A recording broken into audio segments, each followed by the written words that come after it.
What's up, everybody? Welcome back to the second quarter. In this episode, we're going to go over our way too early Heisman candidates. So, you want to start with one of yours, or you want me to start with one of mine? Well, you want to work from 10 and go up? Yeah, we'll work from the bottom up. Okay, so we'll work from the bottom up. We'll go Right, from 10 to 1. First, I have an honorable mention. It's Bo Nix when he transferred to Oregon. I feel like he has a dark horse shot to win it. So at number 10, I'm going to have Keaton Slovis from Pitt, the quarterback. He transferred from USC to Pitt. He's going to be my number 10 guy. Taking the place of Kenny Pickett. I have him at number 10. I don't think he's as good as Kenny Pickett. I don't think he can fill those shoes. So he's at number 10 for me. Number 10, I have Spencer Rattler, South Carolina quarterback. Everyone knows who Spencer Rattler is. The only reason I have him so low is because of the shit that happened this year. And you don't know how he's going to be this year. Because if he doesn't get his way, he might try and transfer out midseason. So you never know. So who do you got at 9? At number 9, I got Trayvion Henderson, the running back from Ohio State.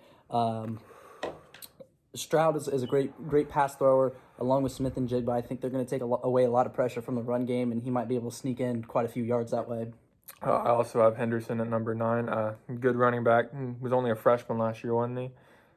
Yep. So he has 2 more years to get a Heisman under his belt. So, I mean, he could be a great player. Could eventually win a Heisman either next year or his junior year, pending no injuries happen. We hope that doesn't happen to anybody. But, yeah, got him at number 9 also. Number 8, I'm going to have Bjorn Robinson, the Texas running back. He's got pretty high odds to win it this year, actually. I just don't think he's going to be able to do it, especially with Quinn Ewers transferring to Texas there. He's a big arm. So same thing with Trayvion Henderson. It might take away some pressure from them and sneak in quite a few yards. I just think he's going to be the main focus for a lot of defenses, Bjorn Robinson. At number 8, I have Blake Coram, the running back out of the University of Michigan.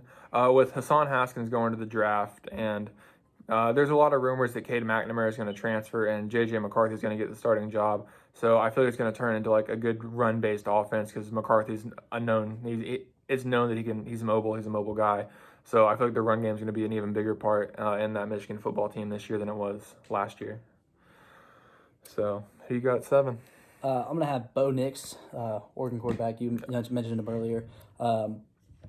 I think he's going to be kind of like Kenny Pickett, not really a name that a lot of people know about, but then he's going to emerge as a dark horse for the Heisman. Yeah, at 7, I have Jackson Dart. Yeah, that's 7. He still hasn't committed anywhere, but it's likely he goes to Ole Miss, and he is just a great young quarterback, and I feel like he's also another dark horse candidate to win it. Moving on to number 6, I have DJ Lagaley. His name's a little tricky. I'm not really sure how to pronounce it. Clemson quarterback is all you really need to know.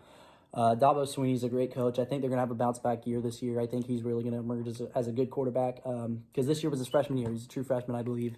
So I think he's going to emerge as a better quarterback this year, especially having one more year under his belt, and they're going to bounce back. I think he was a sophomore this year. Or He might have been a sophomore sophomore or maybe a redshirt freshman. I can't remember, but I also have him as my number 6 Clemson quarterback with Dabo Swinney.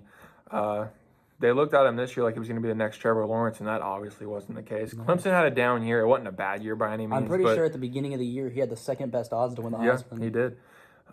It was crazy, but yeah. So up to number 5, who do you have?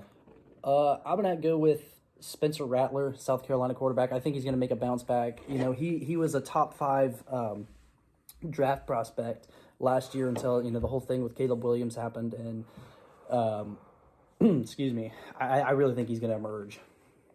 Number 5, I have Jackson Smith and Jigba, the wide receiver out of Ohio State. Great wide receiver, especially losing Chris Olave. I understand they have Julian Fleming and Marvin Harrison jumping up. Sorry, I forgot to mention. They're also losing Garrett Wilson to the draft. But he's a great receiver, and he's definitely going to be Stroud's number 1 target this year. So I feel like he's got a decent chance to win it, but being a wide receiver is going to be hard. Yep, so moving on to next, I have Caleb Williams. He's in the transfer portal. Likely going to go to USC, though, because that's where his head coach went, actually. His previous head coach at Oklahoma. I think he's got a very good shot at winning it. Going to USC, playing with his old coach. He had a great year this year as a true freshman. I think he's going to do great things there. I also have him at 4. Like he said, he hasn't committed anywhere. But I do feel like if he was going to go to USC, he would have done it already. He's been in the portal now, a week and a half, 2 weeks? Close to. I mean, if you know where you're going, you're not going to sit in there that long. Maybe he just wants to drag it out. Who knows? Maybe he wants to drag it out, field other offers. But at the same time, you want to get in there, meet with your team, build up chemistry in the offseason. So I don't know what he's delaying there. But, yeah, fourth best odds for me. Who do you have at number 3? I'm going to have C.J. Stroud, quarterback out of Ohio State. Had a great year this year. Finished 4th, I believe, in the Heisman voting this year. Yeah. I believe he should have finished 2nd. I'm going to give him the 3rd best odds. Losing Wilson and Olave is definitely going to hurt him a lot. He still has Smith and Jigba, Marvin Harrison Jr., and a bunch of other weapons as well. So I'm going to have him at 3 for me. At number 3, I also have C.J. Stroud. I feel like this is where he should have finished this year, not 2nd. But Hutchinson was just a great leader. I think that's why he was up there as high as he was. And Bryce Young deserved to win it, in my opinion. It was kind of obvious he was going to win it unless he played absolutely horrible in a conference championship. Yeah, especially after that statement game against Georgia. Yeah, so I also have Stroud at 3. So who you got at number 2? I'm gonna go with Bryce Young, quarterback out of Alabama. You're not gonna like my number 1. No, I'm not, because it's a wide receiver. Yeah, you're not gonna like my number 1. There is no way in hell a wide receiver should have the number 1. I will explain. So anyway, I have Bryce Young, the Alabama quarterback, obviously the favorite for a lot of people to win it this year. I'm going to have him at number 2. You go ahead and tell him you're number 2, and then we'll get to 1. Will Anderson, linebacker out of Bama. I'm sorry, but he's a great defensive player. A lot of people argued he should have been up there this year. I'm pretty sure even though he didn't get invited to the ceremony, he still finished with more number 1 votes than C.J. Stroud. So let's hear your number. Let's hear your number 1. My number 1 is Jackson Smith and Jigba. I think it's going to be like a Smith kind of situation with Alabama. I think he's just going to explode this year. Like I said, you have other weapons like Marvin Harrison Jr.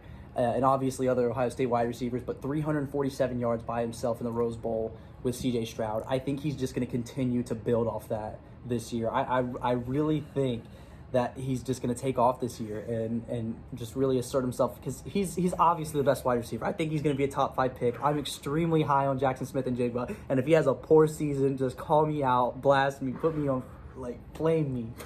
I am extremely high on this man, and I think he's going to be amazing. He's going to be great. I'm not doubting that, but number 1 is Bryce Young. He just won the Heisman. He's coming back. Yeah. He has to have the number 1 odds. You ask anybody who the Heisman favorite is, as long as they're not biased, they're going to say Bryce Young. I mean, you can call me a little biased if you want, but I have super high expectations for Jackson Smith and Jigba. I think he's going to be amazing. I think he's going to be a top 5 pick when he enters the draft. This is the guy. I think a lot of where he gets picked is going to depend on team needs next year in the 2023 draft. But I don't know.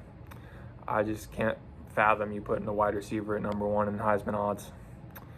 I do. So that's going to conclude our way too early Heisman predictions. Tune into our next episode where we're going to include a new sport, baseball. We'll be talking about the Baseball Hall of Fame, maybe a little bit about the lockout as well. So tune into that one. We'll see you then.